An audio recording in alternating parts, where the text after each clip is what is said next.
All right, it's right at 4 o'clock here, and I know everybody's time is valuable. So looks like we have Coach Smith with us. So there he is. Good friend. Missed you in the committee room. Missed you in the committee room this year, although I'm sure you didn't miss being in there. Yeah. I actually texted them. I said, man, this is one year I'm glad I'm not on the committee. Well, congratulations. One of the 3 schools with 10 qualifiers for the championship this year, and obviously the University of Missouri, our co-host with the St. Louis Sports Commission. Just first for you, and then I'll turn over questions here. Just your thoughts on the championship being back in St. Louis, Missouri and co-host, and your team that you're going to be bringing down to St. Louis this year. Yeah, I can't. I've lost count how many times it's been in the state of Missouri since I've been here, and it's like 8 or 9, which is amazing. I'm on year 23, so it's crazy, but it's been enjoyable. I love when it's in the city. It definitely has helped grow the sport in the state of Missouri. When it first came, I think it was in 2000 or whatever year it was, my second year here.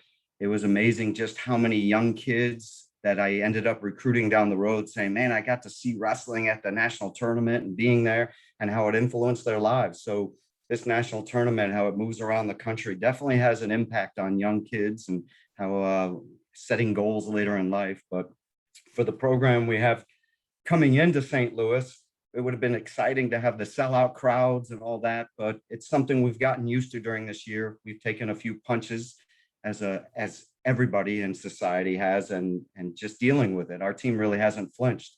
We got to get back in our weight room in the summer, and then in September, getting back in the wrestling area. And so we've been very fortunate, being in a school where a conference was playing football and doing all those things. They allowed our program to come back probably earlier than most. So very pleased about that and where we're at as a program. I have five of these 10 have never wrestled at a national tournament. A couple of them qualified last year as freshmen, but didn't get to go. And I have a couple true freshmen in the lineup. So it's a very young group, but 10 of them. And seating, we had some, where we're seated. I don't know if I ever say I like or dislike. It's just, we got to go wrestle. But when you look at the lineup that we've thrown out there all year and how they've performed, it's exciting. I'm excited about the future of our program and this coming week, a week and a half from now when we get to compete. No, excellent. Thank you. Please raise your hand. There's a couple of folks we got here. And Mike Willis, USA Wrestling, I'll let you start off. Hey, Coach. Missouri's had a really dominant season, obviously qualifying 10 for the national championships, running away with the conference title and pretty much dominating all your dual meets. Does it get tough to evaluate what you guys need to work on and where you need to improve when you are having such a level of success? Honestly, no, because this team, I was thinking of it was the semifinals of the conference or something, and Keegan O'Toole was coming off, and I think he won 12-3, or I forget what the score was.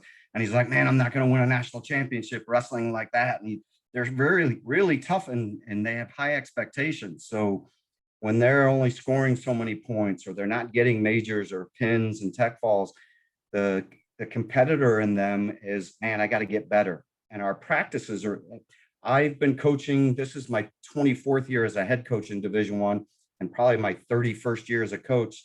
This team is that team that just loves to learn. So they want to get in the practice room and they enjoy it. So that's what's been, everybody's saying, oh, what a difficult year and this and that with all the outside things. But inside our room, it's been a joy to coach.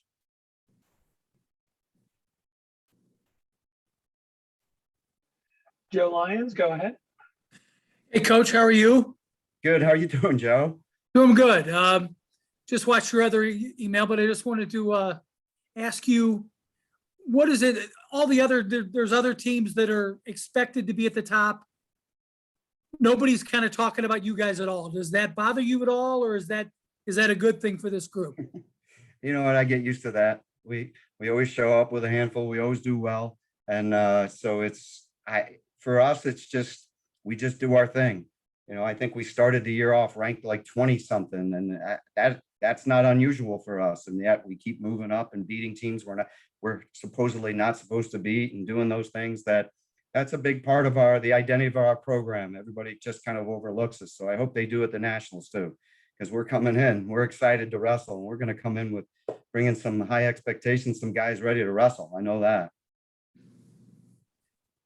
Are there guys that you feel like will be the ones who will step it up or just kind of do what they do? Well, this team has stepped it up all year. You know, we started off, I tried to make it as tough of a schedule, and that was not easy, just scheduling anybody. And we got to go up to North Dakota State, South Dakota State, and Oregon State. And we went up there, and I think we lost a couple matches the entire day.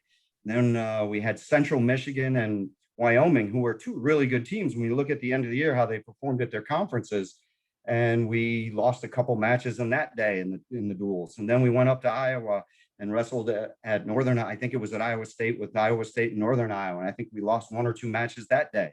So it continued, and this team just continued at that level. And I kept waiting, well, maybe they're going to have a setback. But every time it was time to compete, this team got excited. They stepped on the mat. We're really grateful, and just, you know, wrestled with tons of energy. And we have a board in our locker room that has like all the stats with the pins and majors and tech falls. And our guys love it, and they compete for it, and they want to get their name on that board. And that's fun to see with our guys, that it's an enjoyable team. Thanks, Coach. Yep. Mike? So, Coach, the kind of younger guys on your team, you've really got some hammers. I think at UWW juniors before the season started, O'Toole and Edmond, who's not even in the lineup yet, kind of ran through the tournament. Elam was in the finals too. Can you talk a little bit more about that group of guys that you have that sort of just came in the past year or two?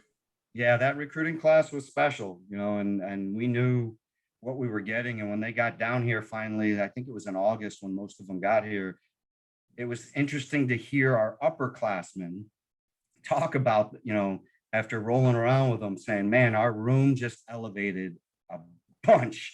And they were coming and talk to me in my office and going, man, these young guys are special. And I had known that because I've known Rocky since he was a little kid. I remember meeting Keegan O'Toole when he was like in 8th grade, when I was doing an Askren Academy work thing up there.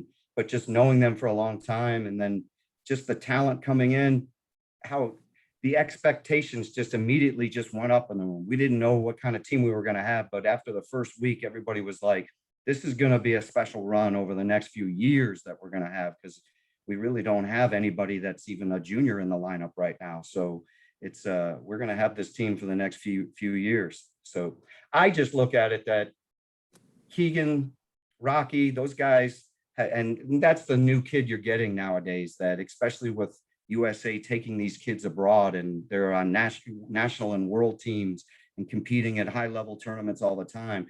Rocky Elam was training with Jaden Cox his first semester of his senior year in high school. So Jaden just called me the other day and he's like, how's my guy doing? And that's Rocky. He trained, you know, he was training with Jaden. So when he got back to high school, he was probably bored. You know, I was wrestling every day with Jaden. Then I had to go wrestle high school kids, but he ends up winning the state coming here. But he's prepared for this. You know, he's prepared at such a level that when I was the kid, that didn't happen. That the kids you're getting in your room now are a different level than probably a decade ago.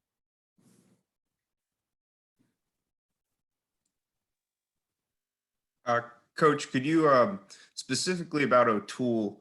He, you know, I think he started the season at 157 and he bumped up to 165. Obviously, from a team perspective, you've got 10 going to the NCAA, so it worked out. But can you talk a little bit about him kind of settling into his weight class? It didn't take long. He loves to eat. And even at like when he won the U20s, he only had the one weigh in. I think he was like 15 over by the time he was finished. And it was like, and he was talking about what he was ordering, you know, the food delivery services that were being delivered to him. So I think we knew he was going to be a 65 before it was all said and done.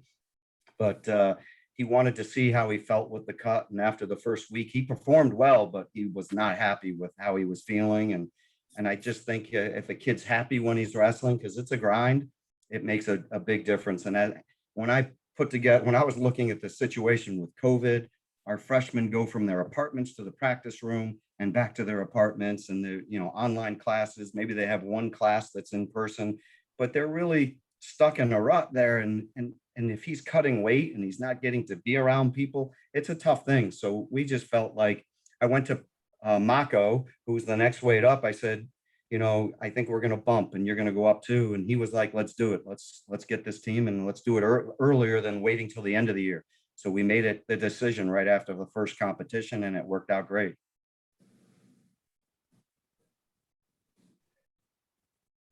Brian, what are just your thoughts after last year? That it looks like you get the, what you felt in 2020 and what you feel now a week out from going down to St. Louis. Right now I feel grateful. I'm just, when I hear people complaining about, oh, there's no people in the building, there's not going to be this, or, reporters can't go. And I'm like, hey, it's all about the kids. Seeing the faces of, Dylan Wisman and Connor last year, and my seniors, that Connor Flynn, that when they were told, your careers are over, you don't even get to go have that opportunity to become an All-American, they were just crushed. And Brock Mahler, who had a chance to win it last year, and seeing the tears and how they felt. And then we had to turn them away and then say, go, school's closed now. You got to go home and we can't even see you.